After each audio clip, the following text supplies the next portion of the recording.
जय माँ पीताम्बरा, जय श्री महाकाल। सनातन धर्म प्रेमी भक्तजनों, कभी कभी कुछ भक्तों के ऑनलाइन कॉल्स आते हैं और वे पूछते हैं कि हमें माँ ब्रह्मास्त्र विद्या बगलामुखी देवी की दीक्षा लेनी है, भगवान शिव की दीक्षा लेनी है। तो उनके डायरेक्ट फोन सुनते ही मुझे लगता है कि माँ भगवती की दीक्षा लेना चाहते हैं। इन्होंने मनमुखी होकर माँ भगवती की दिव्य पूजन आराधना किए हैं। ये ज्ञान उन्हें ही प्राप्त होता है जो दिव्य साधक संत होते हैं। वे अपने भक्तों के फोन आते ही जान लेते हैं कि उन्हें ब्रह्मास्त्र विद्या की दीक्षा की आवश्यकता क्यों पड़ रही है। भक्तों, मैं आपको बताना चाहूंगी कि चाहे आप ब्रह्मास्त्र विद्या की दीक्षा लें या फिर 10 महाविद्या में किसी भी एक महाविद्या की दीक्षा लेना चाहते हैं, या फिर भगवान शिव की दीक्षा लेना चाहते हैं, भगवान विष्णु की दीक्षा लेना चाहते हैं, या फिर आप 9 देवी शक्तियों में से किसी एक भी महाशक्ति की दीक्षा लेना चाहते हैं, या माँ उमा भवानी, अम्बा भवानी के दिव्य नाम दीक्षा लेना चाहते हैं, तो आपको यह ज्ञात होना चाहिए कि आपको गुरु दीक्षा के पूर्व क्या सावधानियां बरतनी है और गुरु दीक्षा के बाद किन किन सावधानियां को बरतते हुए माँ भगवती की और ईश्वर की आराधना करनी है। लेकिन यह ज्ञान आपको सद्गुरुओं के द्वारा ही प्राप्त होगा। भक्तजनों, गुरु दीक्षा लेने के पूर्व मनुष्य को अपने वर्तमान, भूत और भविष्य की तीनों काल की दिव्य जानकारी उन्हीं सद्गुरु से प्राप्त कर लेना चाहिए जिनसे आप दीक्षा लेना चाहते हैं। गुरु की परीक्षा लेने का आपको भी सौभाग्य प्राप्त होना चाहिए, लेकिन गुरुदेव जी से गुरु दीक्षा लेने के पूर्व ही, गुरु दीक्षा लेने के बाद अगर आप गुरु की परीक्षा लेते हैं या गुरु की निंदा करते हैं तो आप घोर कलंकित, घोर पाप के भागीदारी बनते हैं। तो मैं आपसे यही कहना चाहूंगी कि गुरु दीक्षा लेने के पूर्व आपको अपने भविष्य की पूर्ण जानकारी उन्हीं सद्गुरु से ले लेनी चाहिए, और वो सद्गुरु आपके जीवन में अपनी दिव्य दृष्टि डाल करके, देख करके यह बता सके कि आज के पहले आपका भविष्य, आपका जीवन काल कैसा था। आप बचपन में शून्य से लेकर के युवा अवस्था आने तक आपका भविष्य कैसा रहा। अगर आप युवा अवस्था को पार कर गए हैं और वृद्धावस्था में प्रवेश कर गए हैं तो आपके सद्गुरु आपको वह ज्ञान देंगे, वह बात समझाएंगे, आपको पुनर्याद दिलवाएंगे कि आपका बाल्यकाल ऐसा बीता, शिक्षा को लेकर के, मित्रता को लेकर के और अपने स्वास्थ्य को लेकर के, आपकी मानसिक स्थिति को लेकर के, बाल्यकाल से युवा अवस्था आते तक आपका जीवन कैसा था, यह पूर्ण अवगत आपको करा देंगे।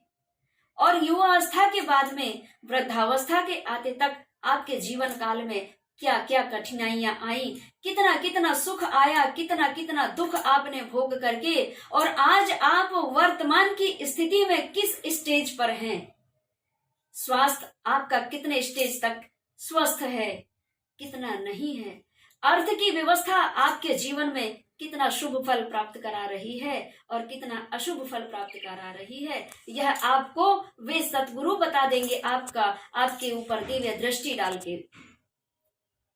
और तीसरा, आपके शरीर में बचपन से लेके युवा अवस्था तक और युवा अवस्था से वृद्ध अवस्था तक आपके शरीर की गति किस टाइप से कैसी रही है। अगर आपके शरीर में कोई रोग व्याप गया है तो बचपन में था या जवानी में था या बुढ़ापे में था, और वह रोग कौन सा था, आपके शरीर के किस पार्ट्स में गड़बड़ी थी, ये सारी जानकारी अपने दिव्य दृष्टि से सतगुरु जब आपके जीवन में एक दृष्टि डाल करके और जब बता दे तो ऐसे गुरु के चरण तो आप पकड़ ही लेना। भक्तजनों, मैं ऐसा नहीं कहती कि ऐसे संत हैं ही नहीं दुनिया में, दिव्य दिव्य दृष्टि प्राप्त रहित संत इस दुनिया में, इस मृत्यु लोक में अभी भी इस धरा पर विद्यमान है।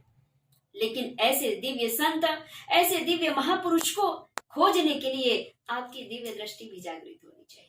लेकिन ये भी कहना चाहूंगी, अगर आपकी दिव्य दृष्टि जागृत हो गई होती तो आज फोन और कॉल क्यों लगाते कि गुरुजी हमने अभी तक दीक्षा नहीं ली है। भक्तों, आपने इन दोनों दृष्टियों से संसार में जितने साधक सिद्ध महापुरुषों को देखा है, उनका संग किया है, उनके भक्ति मार्ग को, उनके पूजन आराधना को अपनी दोनों इन दृष्टियों से देखा है, तभी तो आपने उनके सानिध्य को प्राप्त किया है। और आप इनके सानिध्य प्राप्त करते करते इतने ज्ञानी हो गए कि आपको अब दिव्य दृष्टि प्राप्त रही संत खोजने के लिए ज्यादा प्रयास नहीं करना पड़ा। कुछ तो पूर्व जन्मों के शुभ कर्मों के प्रभाव से ही आपको भले लेट देरी से दिव्य सद्गुरु की प्राप्ति हुई, लेकिन ईश्वर की कृपा से ही हुई है। जिस मनुष्य के जीवन में ईश्वर कृपा होती है तभी सद्गुरु मिलते हैं, नहीं तो गुरु बस मिलते हैं। बहुत से गुरु हैं दुनिया में, सभी गुरु हैं, हम तुम सभी गुरु, तुम भी गुरु हो। तो गुरु दीक्षा लेने के पूर्व यह जानकारी हमें अपने होने वाले सद्गुरु से प्राप्त कर लेनी चाहिए। और फिर गुरु दीक्षा लेने के बाद में आपका जीवन आपके ही माध्यम से, आपका और आपके परिवार का जीवन गुरु परंपरा के ही आधार पर व्यतीत होना चाहिए। गुरु जी से आपको यह दिव्य जानकारी मिलेगी कि मैं गवर्नमेंट जॉब करता हूँ गुरुदेव, या मैं बिजनेस करता हूँ या करती हूँ, तो ऐसी परिस्थिति में प्रातःकाल स्नान आदि से निवृत्त होकर के मैं सुबह 7 बजे अपने काम पर, अपने ड्यूटी पर निकल जाता हूँ। ऐसी परिस्थिति में मैं कैसे आराधना करूंगा दीक्षा लेने के बाद? मैंने संतों के मुख से सुना है कि गुरु दीक्षा लेने के बाद में कम से कम 1 घंटा तो भगवान के लिए निकालना चाहिए। तो ऐसी परिस्थिति में जब आपको समय नहीं मिलता है तो आपके दिव्य साधक सिद्ध महापुरुष जो गुरु रूप में आपको प्राप्त हुए हैं, तो वे फिर आपको मानसिक पूजा का उपचार बताते हैं कि मानसिक पूजा का श्रेष्ठ विधान है। और गुरु और शिष्य परंपरा की विशेष जानकारी प्राप्त करने के लिए सतगुरु की प्राप्ति चाहिए तो नंबर दिया जाता है, ऑनलाइन आप संपर्क करके गुरु शिष्य परंपरा की पूर्ण जानकारी प्राप्त कर सकते हैं। जय मां पीताम्बरा, जय श्री महाकाल।